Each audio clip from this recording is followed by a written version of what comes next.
السلام علیکم ورحمۃ اللہ وبرکاتہ۔ اعوذ باللہ من الشیطان الرجیم، بسم اللہ الرحمن الرحیم۔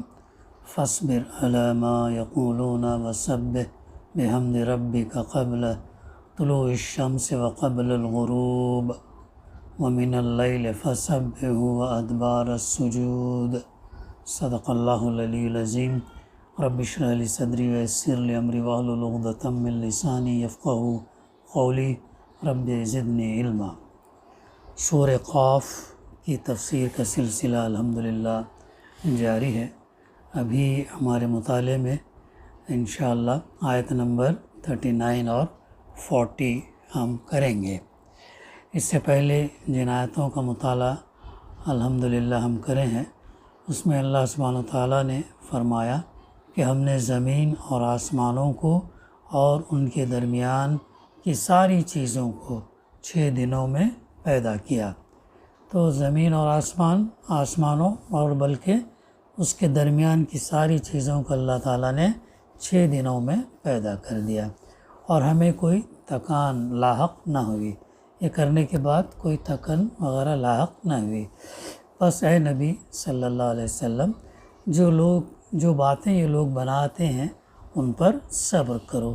یعنی واقعہ یہ ہے کہ یہ پوری کائنات کو جب اللہ تعالیٰ نے 6 دن میں بنا ڈالی، اور اس کو بنا کر اللہ تعالیٰ تھک نہیں گیا کہ اس کی تعمیر نو کرنا ہمارے بس میں نہ رہو، ایسی بات نہیں ہے۔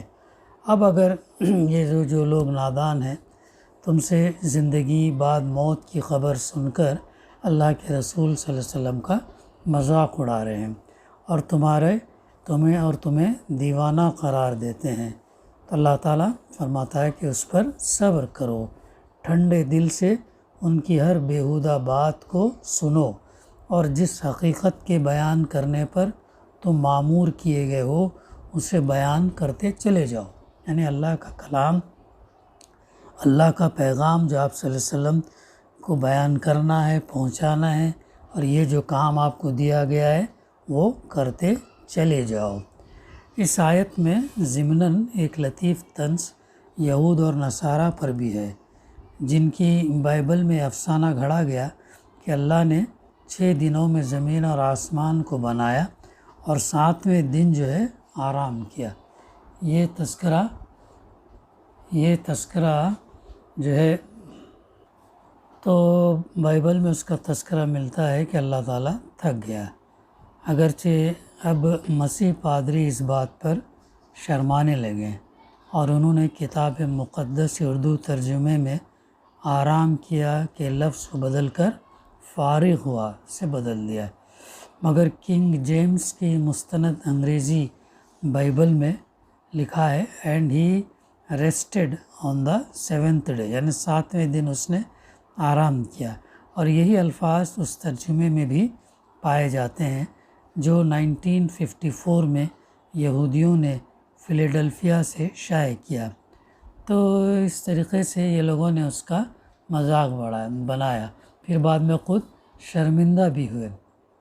تو اللہ تعالیٰ آپ صلی اللہ علیہ وسلم کو یہ تسلی دے رہا ہے کہ جو بیہودہ بات اور جو طنز و طعن جو لوگ کر رہے ہیں، اور آپ جو ہے اس کے اوپر صبر کریں اور اپنی بات جو ہے پیش کرتے چلے جائیں، آپ اپنا کام کرتے چلے جائیں، آپ یہ اللہ کا پیغام پہنچاتے جائیں، اور اپنے رب کی حمد کے ساتھ اس کی تسبیح کرتے رہو، طلوع آفتاب اور غروب آفتاب سے پہلے، اور رات کے وقت پھر اس کی تسبیح کرو، اور سجدہ ریزیوں سے فارغ ہونے کے بعد بھی ہے۔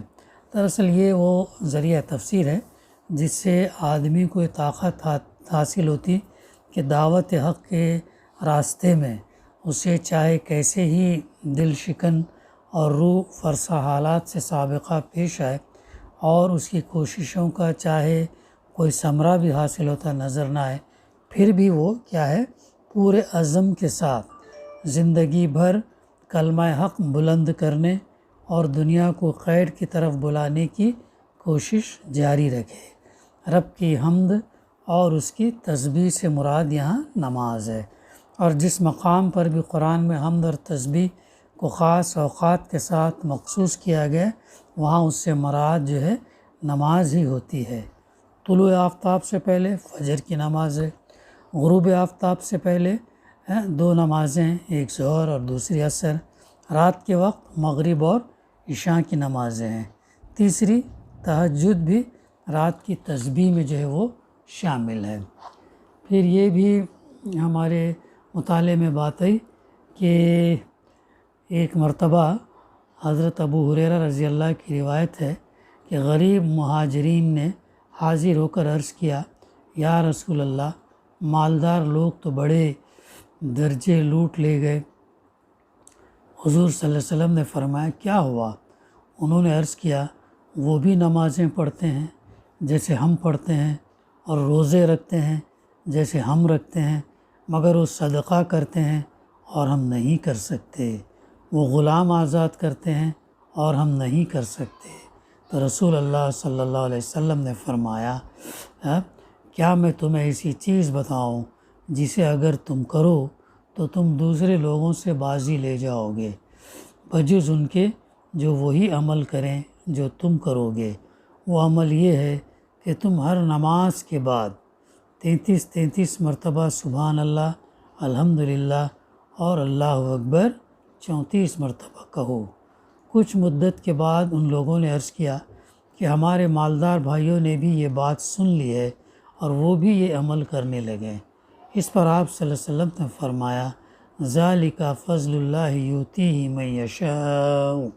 ایک روایت میں ان کلمات کی تعداد 33 کی بجائے 10 بھی منقول ہوئی ہے۔ حضرت زید بن ثابت کی روایت ہے رضی اللہ کہ رسول اللہ صلی اللہ علیہ وسلم نے ہم کو ہدایت فرمائی تھی کہ ہم ہر نماز کے بعد 33 مرتبہ سبحان اللہ اور الحمدللہ کہا کریں اور 34 مرتبہ اللہ اکبر کہیں۔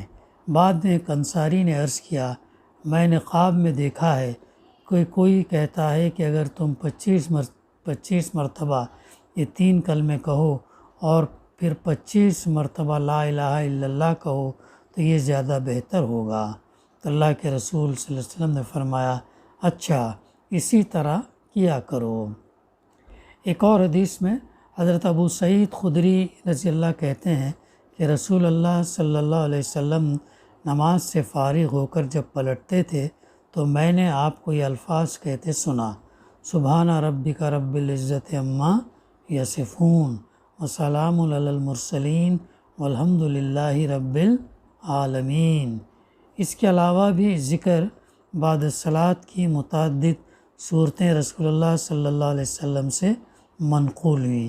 جو حضرات قرآن مجید کی ہدایت پر عمل کرنا چاہیں وہ جو ہے مشکات باب الذکر بعد الصلاۃ میں سے کوئی ذکر جو ان کے دل کو سب سے زیادہ لگے چھانٹ کر یاد کر لیں اور اس کا التزام کریں۔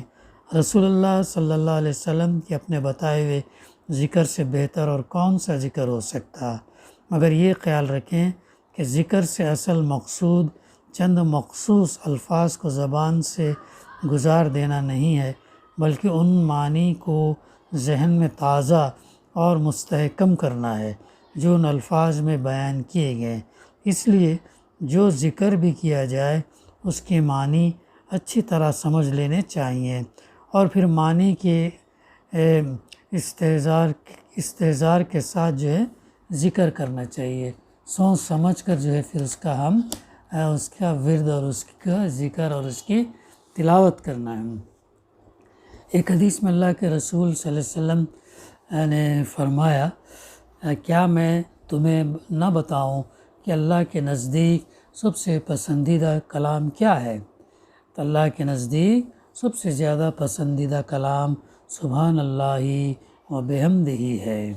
اور حدیث میں آتا ہے کہ آپ ہر نماز کے بعد حمد تسبیح کے کلمات کہنے کی ترغیب دیتے ہوئے فرمایا، یعنی اس کا ترجمہ ہے ہر نماز کے بعد 33 مرتبہ سبحان اللہ، 33 مرتبہ اللہ اکبر اور 33 مرتبہ الحمدللہ، 34 مرتبہ بعض روایت میں آتا ہے۔ اوپر پہلے آیت 18 میں گزر چکا کہ انسان کی زبان سے جو الفاظ بھی نکلتا ہے وہ کیا ہے، نوٹ کر لیا جاتا ہے۔ جو کرامن کاتبین ہمارے ہر انسان کے ساتھ جو لگے ہوئے ہیں، جو فرشتے ہیں، جو الفاظ بھی ہم اپنی زبان سے نکالتے ہیں انہیں نوٹ کر لیا جاتا ہے۔ پھر ایک مومن اپنی زبان سے زیادہ حمد اور تسبیح کے کلمات کیوں نہ ادا کرے، اور اپنے عمل کو کیوں نہ ان جواہرات سے جو ہے مزین کرے۔ تو ہماری زبان جو ہے ان سے تر رہنا چاہیے، اور چونکہ جو ہر الفاظ کی نوٹنگ ہو رہی ہے تو اس مناسبت سے جو ہے کیا ہونا چاہیے، ہمارے زبان سے ہر وقت اللہ کی حمد، تسبیح، کبریائی اور ایسے کلمات جو آپ صلی اللہ علیہ وسلم نے ہم کو سکھائے وہ کرتے رہنا چاہیے۔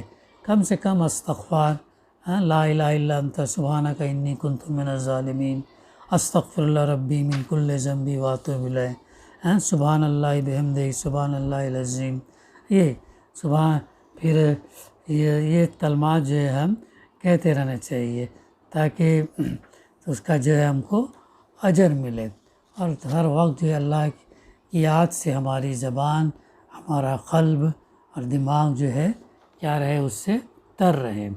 پھر آگے فرمایا جا رہا وَاسْتَمِعْ یوم ینادی المنادی من مکان قریب، اور سنو جس دن منادی کرنے والا ہر شخص کے قریب ہی سے پکارے گا۔ یعنی جب سور پھونکنے کے بعد، سور جو پھونکا جائے گا، جو پکارا جائے گا، یعنی جو شخص جہاں مرا پڑا ہوگا یا جہاں بھی دنیا میں اس کی موت واقع ہوئی تھی، وہیں اللہ کی منادی کی آواز جو ہے اس کو پہنچے گی کہ اٹھو اور چلو اپنے رب کی طرف اپنا حساب دینے کے لیے۔ خبروں میں جب آواز جو سنیں گے تو وہاں ان کو یہ چیز آئے گی اور وہ کہا جائے گا کہ چلو اپنے رب کی طرف اپنا حساب دینے کے لیے۔ یہ آواز کچھ اس طرح کی ہوگی کہ روئے زمین کے چپے چپے پر جو شخص بھی زندہ ہو کر اٹھے گا وہ محسوس کرے گا کہ پکارنے والے نے کہیں قریب ہی سے اس کو پکارا ہے۔ روایات میں آتا ہے کہ انسان جو ہے ایسا محسوس کرے گا کہ کسی نے اس کے کان میں جو ہے آواز دی، انفرادی طور پر ایسا وہ منظر ہوگا۔ ایک ہی وقت میں پورے کرۂ ارض پر ہر جگہ یہ آواز یکساں سنائی دے گی پوری، اور آدم علیہ السلام سے آخری انسان تک جو مرا پڑا ہوگا وہ تمام انسان جو ہے وہ آواز کو سنیں گے۔